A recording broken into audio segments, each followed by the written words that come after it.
अस्सलाम वालेकुम Khawar vlog YouTube channel खुश आमदीद। दोस्तों अज मौजूद होए असी है जी मुल्तान खानेवाल कुमारा वाला चौक। इतने जनाब तुहानू मेरी बैक साइड नज़र आ रहा होना YTO tractor showroom trade impact agro. इतने जनाब मौजूद है ट्रैक्टर तो जिन्हें एक ट्रैक्टर मौजूद है इको मास्टर। तो इंशाल्लाह तुहानू इहदा रिव्यू भी साडे यूट्यूब चैनल पर आएगा, लाजमी देखा जे। तो होर तुहानू दसने भी किहड़े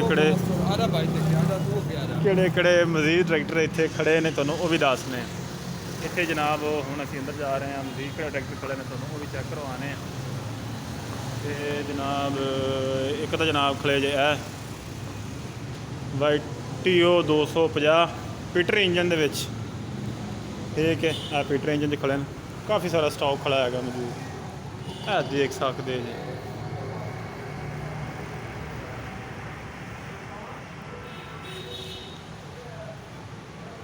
तो यह जनाब 250 ये भी उहदे नाल दा ही है। जनाब पिछला मॉडल है जिहड़ा पहले है, ये वो वाला मॉडल है। यानी कि जिहड़े किसी वीर भरा ने खेतीबाड़ी करनी है बाग वास्ते, जिहड़े किसी ने वीर भरा ट्रैक्टर चाहिए होवे जनाब, वो तुसीं इत्थों लै सकदे जी, तुसीं खरीद सकदे जी। तुसीं तकरीबन 5 तो 6 लाख रुपए दे विच तुहानू यह ट्रैक्टर बन जाएगा, जिहदे पीटर इंजन इहदे नाल तुसीं सारा ही जिहड़ा काम कर सकदे जी।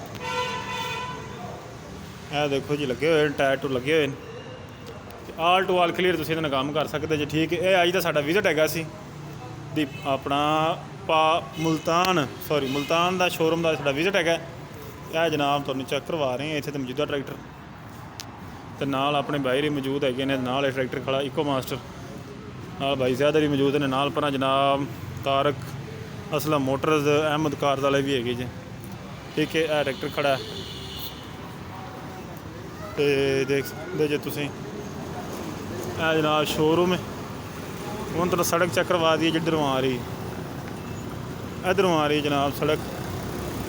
इस रोड पर आना तुसीं जो आना ना खानेवाल तुसीं आना है, तो मुल्तान का जिहड़ा कुमारावाल NLC चौक बाईपास उत्थों अगे नू आना है। यह जनाब शोरूम आ जाएगा कुमारावाला चौक से, ठीक है। उत्थे ट्रैक्टर खड़े ने, ठीक है जी। साडी नैक्सट वीडियो दे विच मुकम्मल इन्हां ट्रैक्टरां दा रिव्यू तुहानू मिलेगा, तो साडे नाल बने रहा जी लाजमी, ठीक है ना तुसीं। ओके जी।